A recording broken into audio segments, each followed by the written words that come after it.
Skydive Chicago has a 3,000-foot hangar and nearly 60 acres of beautifully maintained landing area. Our runway runs from the southeast 030 to southwest 210. The runway is 4,535 feet long. Do not cross the runway under 500 feet. Avoid crossing under 1,000 feet at the ends of the runway. Skydive Chicago is a private airport. Anyone landing here should know that skydiving is in progress. Please use caution in regards to air traffic. Skydive Chicago uses a left-hand pattern. You should always plan on a left-hand pattern if you can do so safely. The landing direction. Please land in the same direction as all the other canopies. The first person down should be following the wind T. The wind T should read as a capital T on your final approach.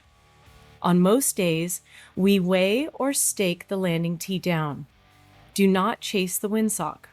If you do not know the landing direction, please ask an instructor or people in the loading area. If you do not like the landing direction, please land in one of the outs away from everyone else. A downwind or crosswind landing is survivable. A canopy collision is not. We have 3 types of wind indicators.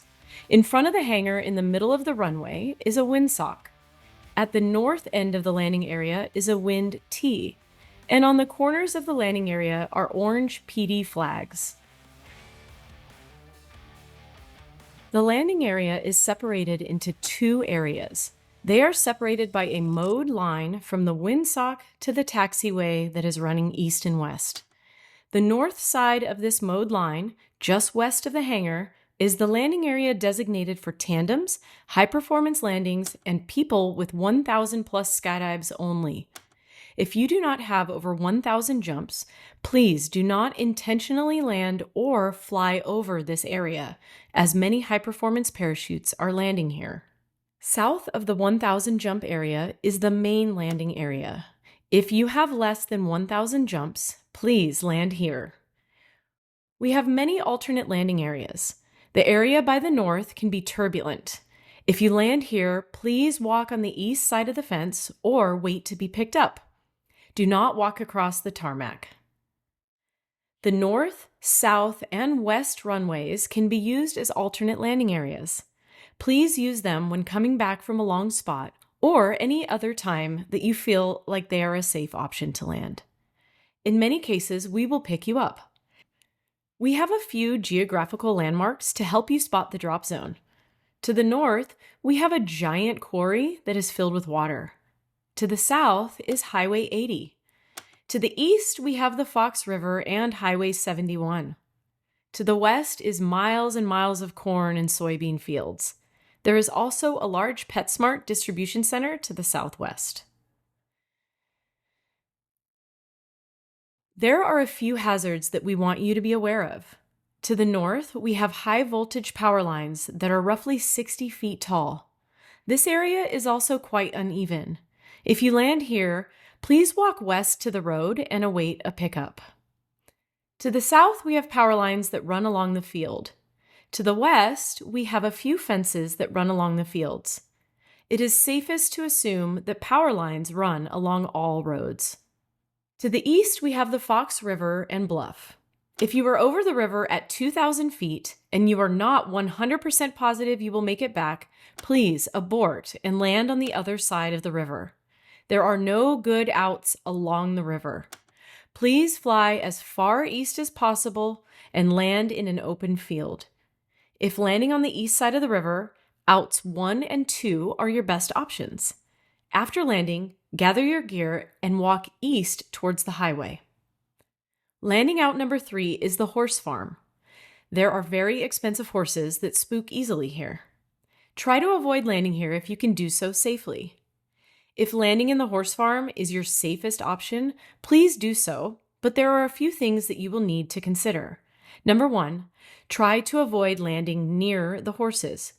And once you land, you need to gather your gear and stay put. Do not move. Please call Skydive Chicago. Someone from the DZ or the property owner will pick you up. If you're walking around in the horse farm, you will be fined $350. Again, you will only be fined if you're walking around the property, not if you land there and stay put. The number one landing priority is to land safe. That means use your best judgment and make any necessary adjustments to land safe. Skydive Chicago recommends that you carry a phone on every single skydive in a secure pocket. If you do land off, you can call the drop zone at 815-433-0000, or you can use your Burble app to notify us that you have landed off. If you get a ride back, please check in with Manifest immediately. Note that we are surrounded by corn and soybean fields. Corn can grow up to 8 feet tall. Before you land in corn, it is wise to plan your exit strategy out of the corn, ensuring that you can walk with the rows out of the field. Please walk with the rows to ensure minimal damage to the crops.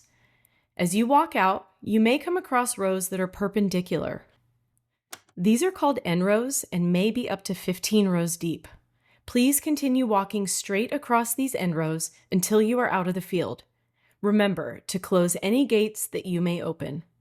Please inform the drop zone of any damage that may have occurred while you landed off so that we can properly compensate our neighbors with your USPA third-party liability insurance. In the event that you cut away, please inform the SNTA or Manifest. You will need to obtain permission to go onto any of our neighbors' property. The drop zone will help you obtain permission from the property owner and may be able to help you with the retrieval. Gold State Gear is Skydive Chicago's full-service rigging loft and gear store. GSG is located in the main hangar on the south side. You may manifest for a load using your Burble app or inside the main Manifest office during the week or outside on the weekends. We do not make audible announcements, but you may check Burble on your app or on one of the monitors located in the hangar. Please be in the loading area on a 5-minute call. You must be fully geared up before crossing the red line. This means leg straps and chest straps are routed properly and tightened. While in the loading area, determine the loading order and make note of the weather conditions before the plane's arrival, including surface winds, upper winds, and jump run direction. The loading order goes as follows: hop and pops, movement group number 1, movement group number 2. All movement groups must go with a pre-approved movement leader. Belly groups, largest to smallest. Free fly groups, largest to smallest. Anyone pulling above 4,500 feet. Students, tandems, high pulls must obtain permission from the SNTA. And last, wingsuits. Exit order may be adjusted by Skydive Chicago instructors or organizers. When a change has happened, the entire load should be aware. If you are pulling high or doing a hop and pop, you must inform the loader and the pilot. Your rig must be tagged by Manifest in order to get on the plane. If your tag falls off, please see Manifest immediately to get a new one. All seatbelts and helmets must be worn and fastened until 1,000 feet. Seatbelts should not go through your chest strap. Keep all cell phones stowed for takeoff. Per FAA requirements, there is only one seatbelt per jumper. Do not share seatbelts. The door must stay shut until 1,000 feet. If students or tandems are aboard, the door must stay shut until 2,000 feet. Do not open the door until the instructor yells, "Door!" as the students have to be properly secured before the door is open. In order to allow adequate time for jumpers to perform gear checks, please get up between 9,000 and 10,000 feet. Please be considerate of others while in the airplane. Remember, gear checks are not just for your safety, but for the safety of everyone else on the plane as well. To avoid collisions, please provide the appropriate exit separation time. Exit separation should be displayed on the iPad in the back of the airplane. Note, exit separation is not accurate until on jump run. Skydive Chicago may utilize a hook jump run. If you're a wingsuiter or know you will be exiting last, please visit this link or talk to an SNTA or instructor on the load. Exit separation, exit to exit. If you are unsure of the exit separation, ask an instructor or an organizer. Licensed skydivers are charged their lift ticket whether they get out of the plane or not. The pilot and SNTA are the authority on whether or not a green light is given. If conditions are deemed acceptable for hop and pops, jumpers may be given the option to exit above 3,500 feet. If you have any questions, please do not hesitate to ask an instructor or SNTA on duty for the day. Thank you for watching Skydive Chicago's Safety Briefing. Have fun and fly safe.